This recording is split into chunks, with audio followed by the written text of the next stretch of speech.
इस प्रकार से देखा और ध्रुव जी की इस बात पर गदगद हो गए। बोले क्या बोलने की क्षमता है मेरे बालक के अंदर।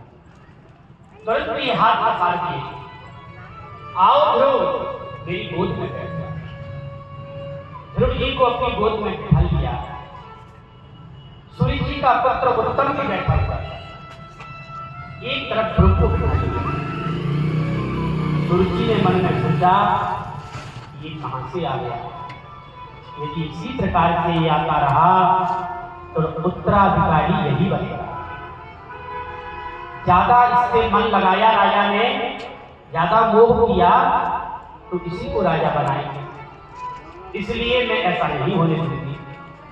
आने वाले भविष्य के कांटे को अभी ही मैं खत्म कर दूंगी। सूर्य जी ने कहा ध्रुव उठो। बोले मां क्या बात हो गई। बोले पता है इस गोद में कौन बैठ सकता है। बोले मां बताइए कौन बैठ सकता है। बोले इस गोद में बैठने का अधिकार उसी को है जो मेरी कोख से जन्म लेगा। अच्छा मां तो तुम्हारी कोख से जन्म लेने के लिए मुझे क्या करना पड़ेगा। मेरी कोख से जन्म लेने के लिए भगवान का भजन करना पड़ेगा और भगवान को प्रकट करना पड़ेगा।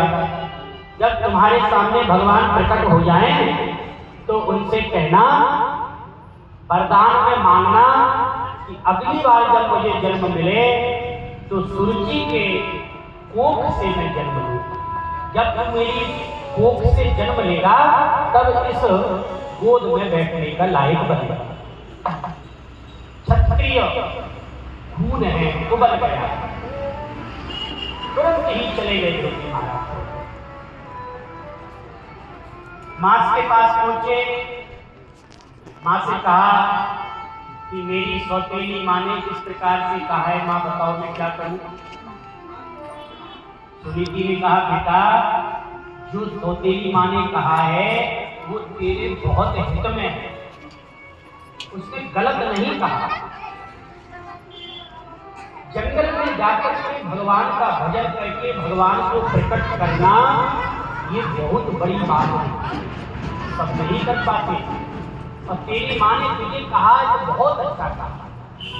सुनीति का देखिए आप सौतेली मां के विषय में करता ही कोई बुराई नहीं, बल्कि ध्रुव के सामने यही कहा कि तेरी सौतेली मां ने जो कहा है वो बहुत अच्छा कहा है।